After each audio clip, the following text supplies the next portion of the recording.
All right, thank you for being with us on this health and lifestyle segment. It is Wednesday. We are glad that you created time for us. Today, we want to talk about colon cancer, like I told you. And I have with me a panel of two ladies who have joined me for this conversation. With me in studio, on my far right, we have with us Dr. Catherine Nyongesa, a clinical oncologist. Asante, Daktari, for creating time. And we have with us Christine Mkabana, a cancer warrior. Christine, asante for coming. Thank you very much, Safin, for and Christine has come with her whole support system in studio this morning. Karibu, we are happy to have you. And you'll also be talking to us about the power of just walking this journey with support from your family, from friends, because many people say that when you're on the cancer journey, it can be a bit isolating, but your story will tell us a bit about how then does the society, the family, the friends and the support system also play a role in that particular journey. But before we get to that journey, Daktari, here we start from the basics. We want to understand the makeup of the body, the colon, and when we talk about colon cancer, what are we looking at? Let's start there. Yeah, so thank you so much for having me. Everyone has a colon, and it's part of the digestive system, the large intestines in particular, whereby food after digestion, it is stored there and eventually eliminated from the body through the back passage. So basically that is where the colon is. It's a part of the lower digestive tract. So when we talk about colon cancer, so how does it appear and how does it affect this significant part of the system? So basically what happens is cancer is actually an abnormal proliferation of our normal cells. So in this particular instance, they are occurring in the intestines, in the large intestines. So these cells somehow lose control and they start multiplying to form a tumor or a growth. In colon, it starts with an uncancerous growth. We call it a polyp. And this polyp grows over time. If one goes for screening, it can be removed before it becomes cancerous. Unfortunately, it can continue growing if not attended to and eventually lead to a cancerous growth, which has potential to spread to other parts of the body if it is not treated early. So in essence, patients do not note, the symptoms are similar to normal bowel indigestion. However, it needs a medical diagnosis. For example, the mass or the tumor will start causing blockage, so you feel like constipation or you're not passing stool. The way the bowel is not moving normally, we call it altered bowel movements. We'll get to the symptoms, a little later, but I want to understand the magnitude of the problem still in terms of the stats. There's usually a way we rank the cancers, and I want to know from your analysis and even what you've interacted with in your space as an oncologist, where do you rank colon cancer? How common is it for people to really relate with the depth of this particular problem? Globally, it is one of the leading cancers. If we look at Africa in general, a study was done analyzing 54 countries, and out of all those countries, it's among the top 10. Top 10 cancers? Top 10 cancers. Yeah. When we come back home, it is also among the top 10 cancers. Every year, we diagnose close to 3,000 new cancer cases. Yes. All right. Christine, when you hear those numbers, for you, these are not just numbers. It's a life you have lived. Probably just to take us through your experience a little bit. When was the time that you got your diagnosis and how did it happen? What was happening that made you feel that something was off? Just take us through how that journey began. Yes. My journey started like 3 years ago. 3 years ago. And being in a medical field, I used to have the signs and symptoms of abdominal discomfort, and I used to feel constipated at times, diarrhea. I used to have a big belly, and I remember my husband, my family would tell me, this is a retirement baby. So, but sometimes then I would sit in the room and find out, why do I have this tummy? I never took it very seriously until, and within that time, I used to visit also. I used to have my doctor, physician, whom I would go, talk to my doctor and tell him, this is how I'm feeling. And doctor would tell me, Christine, no, we are having this. And that is where misdiagnosis was also done for those 2 years. So I was diagnosed with H. pylori. And each time we would visit, I was being given antihematinics, that is just blood expanders, because I used to lose blood. I would, my weight reduced gradually. And I didn't see the seriousness until when I started now noticing blood in my stool. So that is when I decided, let me go and visit my gastroenterologist. So when I visited the doctor and I asked the doctor if we can do any further investigations, and the investigations were done and they confirmed my fears. That's when I was with further diagnosis. I was diagnosed with cancer of colon, stage 4. Stage 4. Wait a minute. So I'll take you back a bit.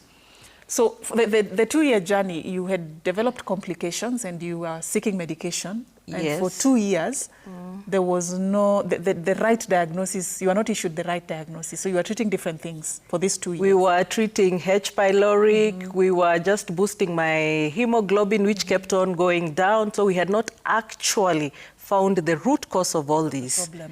The problem. Yeah. Yes. So at what point do you make that decision and say, okay, let me escalate this further? I think I need more information about what's going on. And what made you make that decision?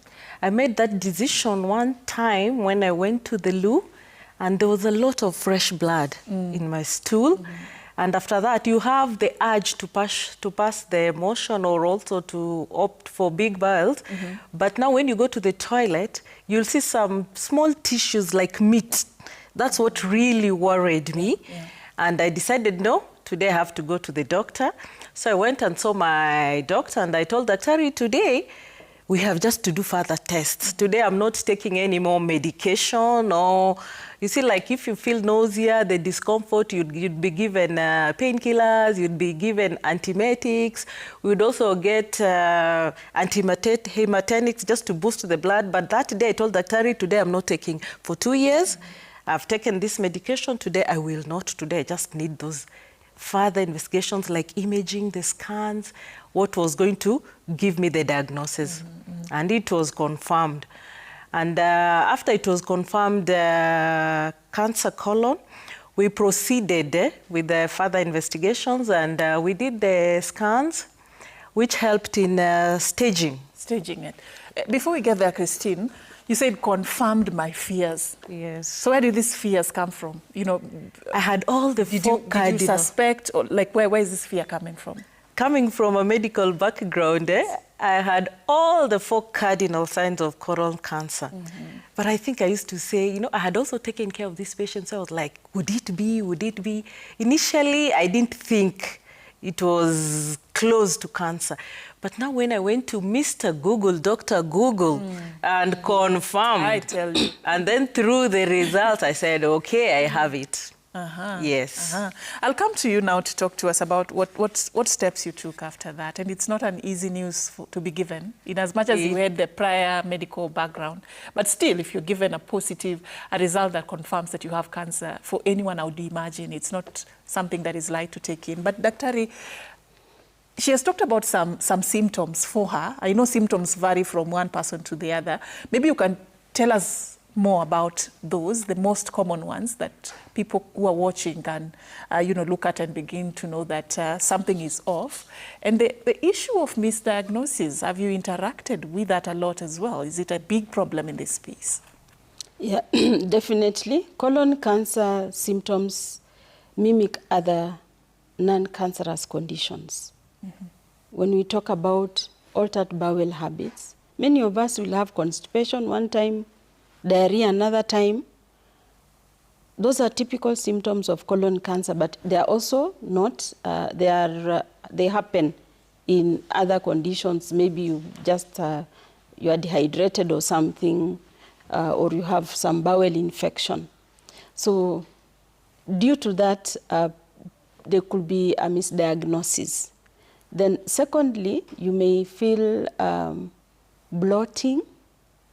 You will feel the urge to pass stool and it doesn't come out all of it, or pencil-like stools, because of the tumor inside the colon is causing pressure symptoms, so then the lumen is small. With the time, it can erode the lining of the intestine, so you'll have blood in stool, depending on the location of the tumor. If it is higher up, then you will have malign stools, altered blood, it looks dark, so you'll have dark stools. If the tumor is slightly lower, you'll have fresh blood, so you'll see real blood in the stool. There, at times, you may feel, because of this chronic blockage, you stay many days without going to the toilet, so that constipation, and then some bacteria start growing because of that blockage. The stool is not coming out. They grow, then they start breaking down the stool, and boop, you'll have diarrhea after that. There are times, if it spreads to the other parts of the body, you'll have those symptoms of spreading. Additionally, as Christine told us, she felt like her tummy is big, you know, because of that bloating, this blockage. So the gas just accumulates, keeps on accumulating up instead of coming out. So the commonest similar conditions that can have these symptoms could be hemorrhoids. So many patients are diagnosed with hemorrhoids, anal tags, anal fissures.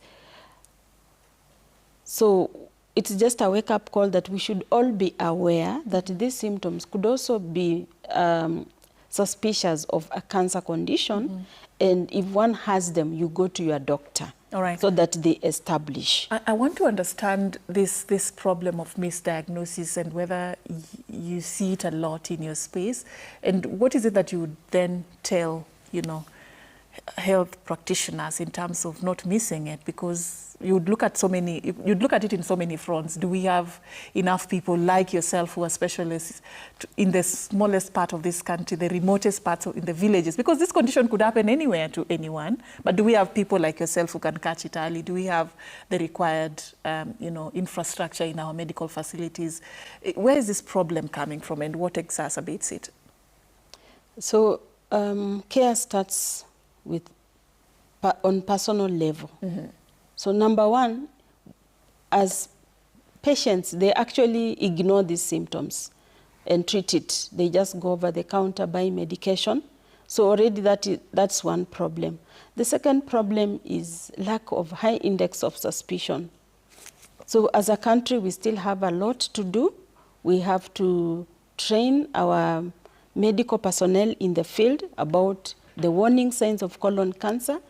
Our National Cancer Institute and the National Cancer Control Program have given guidelines on how to screen for colon cancer. And it's all even on the website. You can access those, and this should be embraced. Everyone should go online and check what are the common symptoms, how can I be screened for colon cancer. All right. The other thing is that because of the mimicking, not everyone with these symptoms has cancer. So, and these symptoms can actually be on for many years. Yeah, it can be 1 year, 2 years, 3 years. So, because the growth of colon cancer is gradual. You start with a polyp, which is not cancerous, and then it continues to grow until it becomes cancer. So the only way we can pick it early is having intentional screening programs. At 45, people need to start thinking of having to be screened for colon cancer, because in early stages it doesn't have symptoms, but as it advances, then you start seeing the symptoms. Okay, Christine, you know, what I learned from your story is personal initiative, because if it was not for that, then you wouldn't even have taken the step to go to the health facility to get checked. That is where many people, you know, do not get it. Personal initiative to just know that there is something off about what I'm going through. Hii si condition yangu. You know, people in Africa, we are used to say, mi nakuanga na condition, and you accept it and you live with it. So demystifying that, go get checked. It could be anything, and it could even be cancer. Yes. Like in your case. Yes. So tell me, you're given this diagnosis, you're told you have cancer, it's staged to your stage 4. So how is Christine? What is your status of mind? How are you processing it? I know you have a medical background, may have prepared you for such tough situations, but what exactly, what's the reality for you at this moment? Okay, mganga hajigangi. And when I received the news, it was very overwhelming. Fear, of course, gripped in. I became very anxious. And this was also affecting my family. Because when you're told stage 4 cancer, that is death sentence. So you start wondering, counting days and saying, wow, how will it be? But because of the family support, because of the medical support that I received, it gave me courage to move on, to know what is the next stage from here. Because I remember when I got this news and I was a bit panicking, I just went to my room and sat and cried and asked God many questions. Yes, I've taken care of this patients who has same diagnosis. Is it that you're punishing me? Is it that you want me to feel? Maybe you wanted me to feel the way they feel and then know how to treat them better.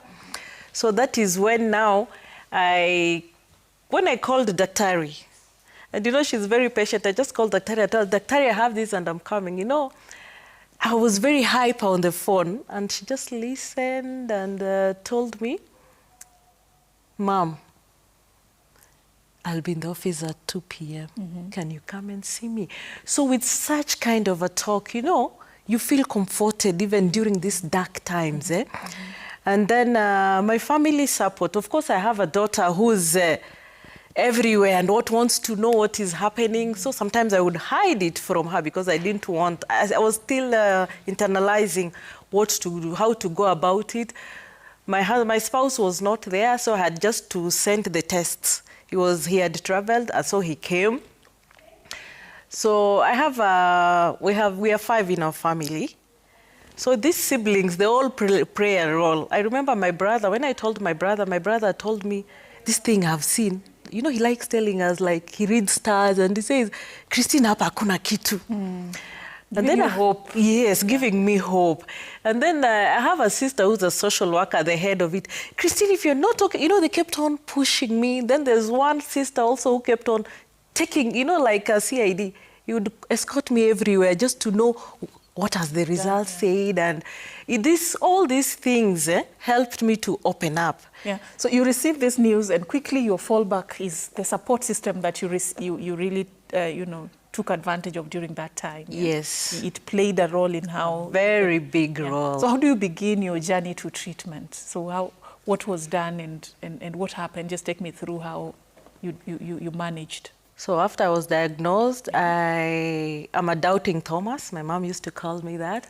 I had first doctor, second doctor. I think I saw like 5 doctors seeking for opinions. Confirming and confirming and reconfirming. So I remember I went to another surgeon who just, you know, because we used to work together, and he said, you know, Christine, how can you come to me with stage 4 cancer? So I got shaken and I panicked. I said, Daktari, what is the way forward? So from that day, I just paid consultation and disappeared from him. Then I went to another doctor. So after I went to another professor said, we'll hold a tumor board and discuss your case. So the case was discussed, and Dr. Nyongesa was also there. We deliberated on the case, and they also asked me what kind. So they were deliberating, do we remove the tumor first and then give you treatment later, or do we give you chemo and then do surgery later? So I had thought, I had read, I told you, Dr. Google.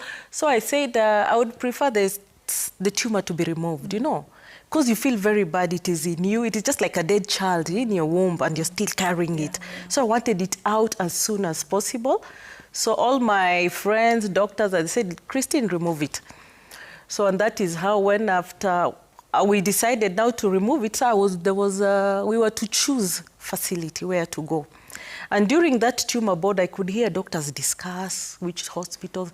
So I said, I became a bit scared and said, wow, okay, not that our doctors are not competent, but I just asked, can I fly out?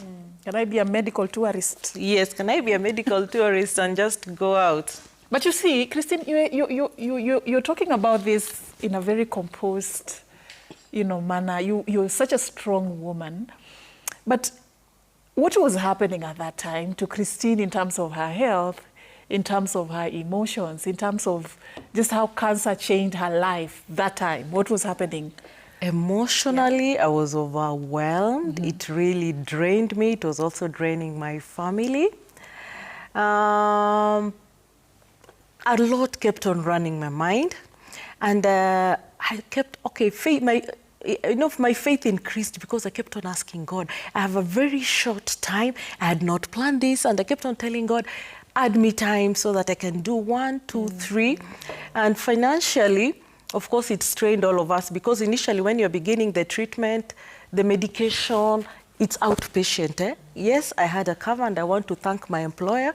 I had medical cover insurance. But these things are not very easy. It really drains you, so you have to change your lifestyle. And you find that our roles shifted, This cancer thing, the roles in the house, it redefined everything. Priorities changed. We had to think how to get money, how we are going to support each other, because it's not you alone in the family that now, life must go on also for the rest, but everything changed. And so we replanned again. And because of church, family, friends, I got a lot of support, and it also helped me to go for treatment. I want to thank my employer because when I went to sit down and told him, this is what I have and this is what I'm thinking, he said, Christine, we are going to support you 100%, and we'll organize for you. And that's exactly what they did. They organized for me. I went out of the country, had treatment there. I had treatment in India. Ah, okay. I began my treatment in India, yes. Wow. And the good thing, actually something we need to make our viewers know is that you're now cancer-free. Yes. Yeah. And we'll talk about that journey as well. But Daktari, just to rope you in, from the diagnosis, her case was stage 4. Just run us through the basics of the staging and how it's done. And usually, what's the variance in terms of the I would call it a stage that now it becomes bad, yeah. And from stage 1 to stage 4, where is the burden? Do we get these cases earlier, or do we get more cases late into the stages? From what you have seen. Okay, thank you for that. That's very important for in colon cancer. What we know is that for you to stage, it's a multidisciplinary kind of care. We involve the radiologists, the nuclear medicine specialists, the surgeons, the doctor who did the colonoscopy, for example, who checked inside, and the oncologists. So we review all those findings and come up with a stage. Now, this stage could be stage 0, which means it is still a polyp. It's not yet cancerous. Then it moves to early stage, that is stage 1. It has started eating the wall of the intestine, but it hasn't gone very deep. And then stage 2, it has gone deeper. Then stage 3, it's deeper, it's been almost penetrating the wall of the intestine. Stage 4, it has gone outside and maybe gone to other sites.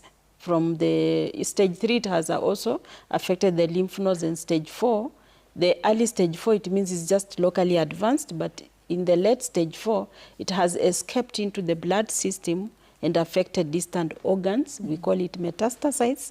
For example, the lung, the liver, the bone, the brain. It can go anywhere. Yes.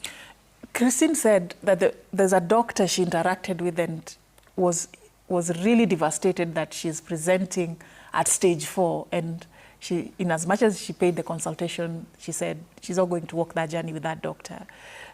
Usually, talk to us about, is stage 4 that bad? You know, there's that narrative and myth that goes out there that at stage 4, there's nothing that can be done. That's a death sentence. Is that true or it's false? Okay, unfortunately, many of our patients in Kenya present in stage 3 and 4. And this is just because also the fear, you know, everyone fears. And all these symptoms Christine has talked about, meet anyone else. Many people are experiencing it. So they assume maybe it is not a serious thing. And also, as we said, it mimics other conditions. Yeah. So that is why, unfortunately, many people present in late stage. But that doesn't mean it's a death sentence. There is hope. There is treatment. And there are times when you do the scan and the doctor is suspicious that probably we see some swelling somewhere outside the colon. We are not sure whether it's cancerous or not. They can find maybe even there are cysts in the liver, but from the imaging, they are not sure whether they are non-cancerous cysts or it is spreading of the cancer. So sometimes the doctor will give you a benefit of doubt and ignore the cysts in the liver and treat you radically, like Christine, the way she went for the surgery. However, if it has real spread and we find these cells in the liver, in the lungs, and other parts of the body, then there is treatment, chemotherapy. And this is evidence-based. Studies have shown that offering treatment to colon cancer, irrespective of the stage, has a survival advantage. So there is chemotherapy, there is immunotherapy, targeted therapy. So we have a lot of advances in medicine in this field. All right. Yeah. Christine, there are two categories. We have cancer patients and we have cancer warriors or survivors, if you like to use that term. There's a lot that happens in between, from moving from that stage of being just a patient to becoming really somebody who is now fighting, you know, back this particular disease. I want to know how your transition happened. From the moment you receive your diagnosis, it's changing your life, it's affecting your health, you're feeling it, it's weighing you down and really breaking you down to the point you decide that I really need to fight this. What happened? What did it take for you to go to that particular, you know, stage? The most important thing was the mindset. 50% of treatment, cancer treatment, is your mindset. So if you're very positive, it also helps. And I decided from survivor to the warrior I had courage, a lot of courage, and I told myself, cancer is not going to define me. It is going to refine me. Wow. Okay. Give me strength. And I kept on telling God, because everybody prayed for me. I had 53 masses at Catholic Church. The people who used to call me, priests would call me and tell me, Christine, now, even after operation, you kneel down and we are praying, we are doing a mass for you. So all this gave me courage. And I told God, cancer is not going to kill me. And I must push on, push on. And it has helped me. And also with the support, everybody is giving me, the medical staff, the family, these encouraging words, they keep on moving. I live every day by a step. And God has a purpose for me. I love Jeremiah 29:11. God has a purpose. There's a reason why he positioned me here, so that we can also help others. We can become advocate of others. And I want to tell people, so cancer is not death sentence. Yeah. Yes. So this is what kept me going. And because of health workers, counseling, you know, it keeps you moving. And I've come to prove also that it will not put you down if you don't want it to put you down. It's your mindset, how you decide. I like, cancer will not define me. It will refine me. Has it refined you? Yes, it has. It has.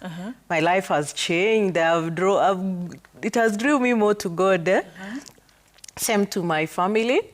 And it has also shown unity of power, you know, in the family. You know, there are things, family sometimes, children take it for granted, but now they are very keen, they're close, they would want to find out, how are you doing? You know, adults, sometimes they're very busy with their own things, but today somebody pops in your room and say, "Hi, Mom, how are you doing?" Because they are scared. Anytime you can leave them. They love you more now. Yeah. They were close to, now you have a second chance. They so fire. When they knew, hey, I'm really going, because, I could see the messages they were writing. Mom, you're dying. Roberta was like, can you just wait until my 29th birthday, Mom? And, all these things are not under my control. It is God's. Yeah. So I would sit down with my family, my spouse, we were planning many things that we had not planned. It changed our lives. And I thank God, because there are things I had never thought about it. And we don't take it for granted. Life is very fragile. Life is very fragile. Many people don't make it to this other side, Christine, you know that, but you did. Yes. Talk to me about your treatment. You had options on the table. You said you decided it was best to go out. Talk to me about the options you had and why you decided to go for what you went for and how it worked for you.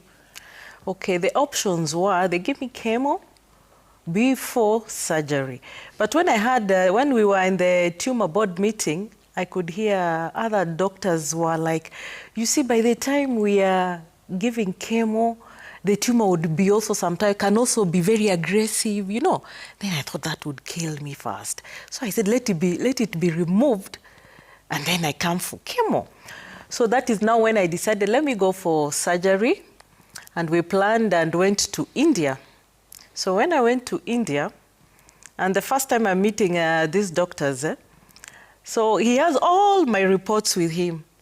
And then he just comes and greets me and says, Christine, this is something very small. Then I said, Daktari, have you read what is in there? Yeah. Stage 4. Yeah. Christine, don't worry. Those comforting words, don't worry. This is something very small and we'll deal with it. So it took us 2 weeks after I arrived there. They repeated all the tests. And so after 2 weeks, then I went in for surgery. So there you meet, they explain to you how long surgery will take. My surgery took 9 hours. And inside there you have all disciplines of doctors. We have the eye, because I have glaucoma. My visionary was also going dim. My eyes had been affected. There was also neurologist, because after month of the theater, all the doctors were there. So surgery was done, and then it was very successful.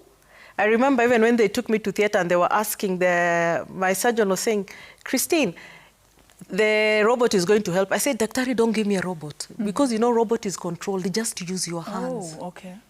Please. You get scared. You are that patient. Yeah, that one yes. Specific about what she wants. Yeah, so Daktari said, it is okay, we'll do it. So it was very successful. Then I was taken to ICU, of course, with all the drains, tubes all over. I had 4 IV lines here, here, here, here. So I was like a prisoner. So after a few minutes from theater, and then there was what we call pain. Pain. And my surgeon came and said, let's not give her anything because we spared her liver. Let's not give any more chemicals. But I screamed. I removed my oxygen and told them, Daktari, I have hypertension, I have all these things. If you don't give me a pain reliever, at the end of it, all these things are going to kill me. Just give me. So Daktari looked at me and said, go and call your... no, they sent another nurse to go and call my spouse. So I had told my spouse, just give me this rosary. I'm a Catholic. Get me a rosary. So he went and brought it. And I told him I was in a lot of pain. I didn't think I can endure it. So he explained to the doctor, said, just give her something, a pain reliever. I was given pain reliever, and I was given morphine. It calmed me down for like half an hour.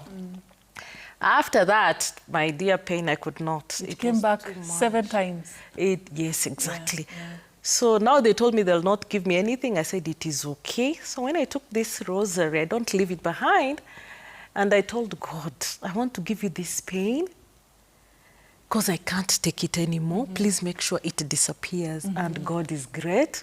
God listened to me and the pain went. And from there on, they never gave me any painkiller. So I would just tell God, please help me. And that's how I managed. So from surgery, after exactly 6 hours, they come and tell you, out of bed.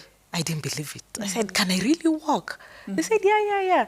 Actually, initially, I was a bit annoyed, mad, because it was just 6 hours after surgery. But when I realized the importance of physio, then I said, it is okay. So I woke up and we could walk around. So day 1, I was fine. Day 2, day 3, they removed all the drains. The only one remained. Then we were discharged to go to the apartment where we were. So we stayed 2 weeks in the apartment, but we could communicate with the doctor. And at that particular time when we were in the apartment, of course, I had a dressing. So at one time, it gaped. I kept on changing because it would stain. And it gaped when we were inside the flat. It was just me and my spouse. And he was like, so what do we do? Can we rush to the hospital? I said, no, I'm just going to explain to you what to do. The only thing you can go and do is go to hospital and get these dressing packs. I'll explain. So when we removed the dressing, and he saw some intestines popping out, and he tells me, you know, he told me, I like, the way you explain this with a sense of humor. It's not an easy journey, Christine, is it? I mean, no, all that you're going through, it can't be that easy. It wasn't easy. Yeah. So the intestines pop up, and I tell him, put on gloves, saline water, push them inside, and let's put the dressing. Then we go to hospital. Then he tells me, I told you very well. Why didn't you call your friend Susan, who's a nurse?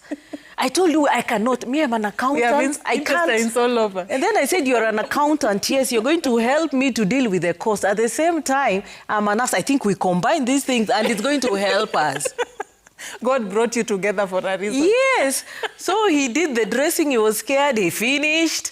So day 1, we succeeded. We never went to hospital. We just called the doctor and said, this is what has happened. Is the gap very big? I said, no, it's something we can manage. But it was big. A bit.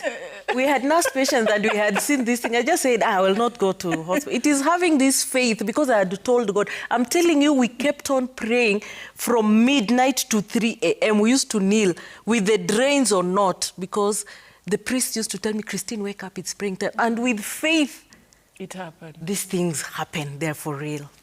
It's not that easy. It's not an easy journey here. And I'm just so inspired by how you managed to sustain the courage, even, in this very chaotic season in your life. And, that helped then for the people who are helping you too. They had no choice. If you're the one going through the issue and you're this strong, yes, everybody on board has to be strong for you, right? Yeah, that's what I realized. If you're not strong, they would also go down. Yeah. Christine, what are the treatment options? Just let's open it up for how it was surgery. But it's not all doom and gloom. There are options out there. Share with us what's out there. What's the trend also looking like in terms of the options for treatment for colon cancer? So number 1 is you have to deal with the symptoms. When a patient presents to hospital, what brought them? They will tell you constipation, pain, or they could be anemic because of chronic blood loss. So you have to stabilize the patient, let them be free of pain. Then move to handle the primary cause, which is the cancer. In early stage, it can be removed surgically, where the doctor will go cut part of that colon, depending on the location. If it is lower down, then we'll have to do, they'll cut the lower part of close to the rectum. They'll have to seal the lower part, the anal area, and give you what is called a colostomy. So the stool now cannot pass through where the tumor was, because that part has been removed, so the stool has to be diverted. If it is higher up, then you can get away without that colostomy or a bag. So the doctor will just resect the bad part of the intestine. If it has spread to the nodes, they'll also sample some of the nodes. If it has gone to the liver, they can also cut part of the liver to ensure they remove all the cancer in totality. So that is surgery. You can also have chemotherapy. These are medication which are used to shrink the tumor before surgery, or they can be given after surgery if the doctor feels that the cancer is more advanced and you need chemotherapy to reduce the chance of it coming back.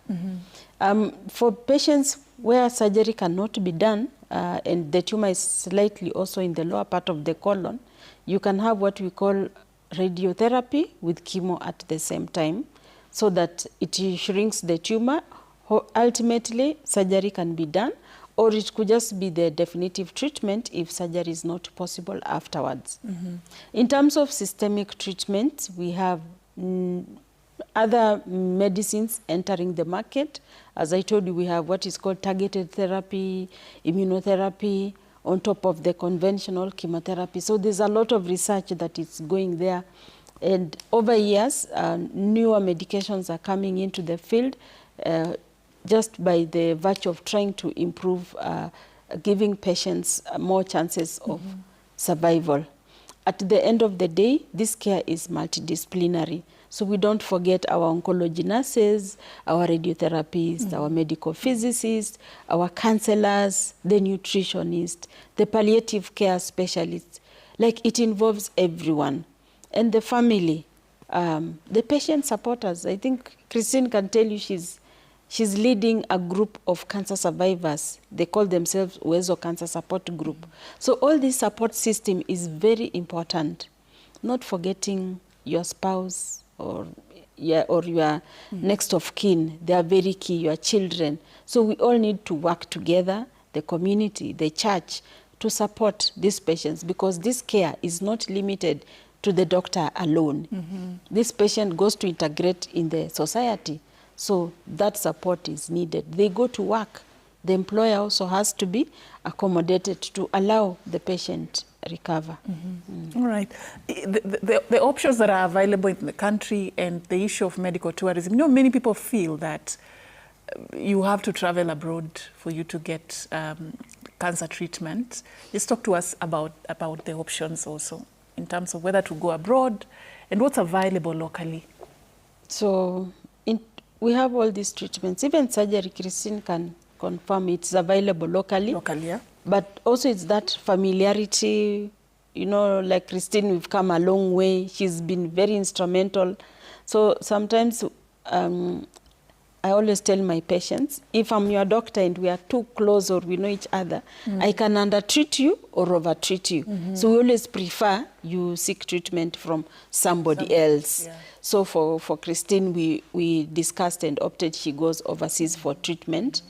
She had a good insurance. I'm sure if you have all a good medical cover, you can seek treatment anywhere. You have a right to be treated anywhere. Having said that, our government has the SHA, the oncology package. It can pay for surgery, which is available locally, pay for chemotherapy, immunotherapy. And this package has been expanded. Initially, it was about 450,000. 400? Now it has... Now it's 550. And end of January, it will go to 800. 800, yeah, 800, to be boosted, yeah. So we are grateful that SHA is really supporting cancer patients. And all these disciplines, the oncologists are available in the country, the surgeons are available. Our universities are training oncologists just to take care of cancer patients. All right. But Christine, because you're in a network of cancer survivors, yeah, your case may have been, in as much as it was complex, but at least because of what she's saying, the insurance helped. What are they telling you in terms of what cancer does to your pocket and to your banks? The people who sold land, harambes, left, right, and center, WhatsApp groups, what are they telling you in terms of the financial burden? It drains you financially, and you have to get a support system, family, who can also come in to chip in. And I just ask people to enroll in SHA, because if you don't have, it is too costly, you can't afford. When it comes to medication, when it comes to investigations, you cannot manage. So it drains you completely. So unless you have another way to get the resources, financial resources, it is not possible to make it. That's why many of the patients, many of my friends, sometimes they miss to be seen. They don't go. They cannot afford. And today, you'll find most of them, you know, they form WhatsApp group. We have to support here and there, because it is a long-term journey and very costly. Very expensive, yeah? Very expensive. Tell me a bit about your recovery journey and where you are at right now. How was it? Like, you've been treated. Of course, there are episodes of intestines flying here, there. You're managing that with your strength and the support system you had. But then again, so how then do you recover, and what was happening around that time, and saizi uko wapi? Okay, after surgery, then you are given treatment. You are given a treatment plan, diet plan, what to eat, because it takes some time. You are just on fluids alone and what kind of diet. So up to today, you take the right diet. It has to be balanced. And in my diet, I was told just to avoid processed food, meat, and sugar. So those ones I don't touch. I don't take it completely. And then, of course, you have to, for you to have peace of mind, you have to do yoga. You have to do exercises daily, just to keep on moving, and it gives you courage and you feel better, so that you can fight it. And that's where I am today. I want just to thank God. You've been declared cancer-free yet? Yes. We have been visiting every 3 months. You have to see your doctor. Of course, you do once in a year, you have to do the PET scan, which will show where if there's still any DNA or cancer cells. I've done that for the last, this is now my 3rd year. This year I've not done, I'm going to do it. But the other previous 2 years, so I was declared like cancer-free. But we are maintaining still the doctor visits, which is very crucial. But how are you feeling now? How has life changed for you, your family, your friends, your colleagues? Like, who was Christine before cancer and now? I have changed a lot. Looks like we need a whole day. I know I've changed. I have learned. Please plan. Don't wait for the last minute things. I've learned that family unity is very crucial here. With issues or not issues, please learn to be together. And it has drawn me to God. I talk to God every few minutes. I'm free. You know, I have to tell him something. And he understands and he listens and answers. So I'm very grateful. And also, I've learned also to be resilient. You know, I have to be very patient with people. In fact, like now there's a group I'm leading, as Daktari has said, people have issues there, Nini. I've learned to be very patient. I just listen and say, how do we help? How do we encourage? How do we direct them? Where do they get help? And this also, it has made me to grow. So I have grown. I've also known how to manage even my own siblings who had drawn away. They are now together. We can visit each other because you don't know about tomorrow. Life is very precious. And health, you know, and also health is very priceless gift. So we've learned to be together. It has changed me at work now. I'm very patient. I'm a counselor. I sit and encourage. Where? They don't know where you have been. I tell the dark side of it. Yes, I lost a friend 2 weeks ago because she had not really opened up. I told her, just open up, come, we sit, we talk. I'll introduce you to groups. Don't fear. Cancer will not kill you. Just be open, positive. And she was like, Christine, don't talk. I said, no, we're going to talk. But fate happened. Daktari, as we wind up, because my time is up, maybe can talk to us about prevention and what are there risk factors, like the way forward. How do we address this problem? Are there ways to prevent it? What are the risk factors, maybe things we should avoid? Okay, thank you. In terms of risk factors, there are those factors that are known and others no one knows, because colon cancer can catch anyone, young and old, without having any of those risk factors.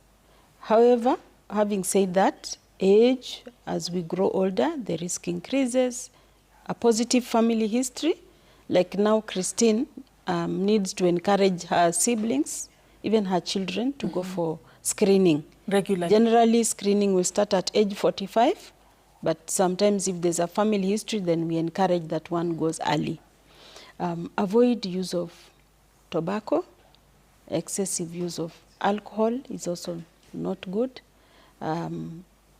Reliance on processed foods, lack of exercise, some of the risk factors. We also see people with the underlying colon issues, chronic irritation of the colon. They are also predisposed to cancer. If you have a polyp, as you go for screening, the doctor identifies that you have polyps, then it will be good for them to be addressed early before they turn into cancer. Thank you so much, Daktari. Christine, you get the final word. I want you to look at, that camera, just talk to someone, a cancer patient, somebody who, they're on the verge of collapse. They don't know what to do. They feel like they've just received this diagnosis. They don't know where to start. What would you tell them? Just encourage someone. I would tell them there is life beyond cancer. Get encouraged. Have a mindset. Let cancer be the strength of you being there, because God has a purpose. God does not intend to kill you. God positions you there so that you can also be able to help others. Wake up, join the support groups, and you'll be good to go. Life is very important. I am here and I'm encouraging people. When you're told stage 4 cancer, I don't think it's something very easy. So immediately you're told, please seek medical advice, be there early, and also we also have regular checkups to be on the safe side.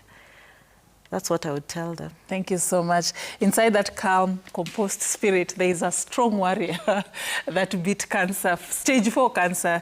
You could imagine that. And we celebrate you, Christine, and all the cancer warriors out there who are fighting this fierce battle against the cancer that has claimed so many lives and has left so many families devastated. And we just really hope that going forward, as we continue having these conversations, we are getting closer to getting the best solution to this. I've also been talking to Dr. Catherine Nyongesa. Daktari is a clinical oncologist. Asante for creating time for us this morning. Thank you. And we appreciate your time. You woke up with us. We have informed you. We have entertained you. Thank you so much even for your feedback as you shared with us when we were having this conversation. My name is Safin Acheng Ouma. Keep watching Citizen TV, but enjoy the rest of your day.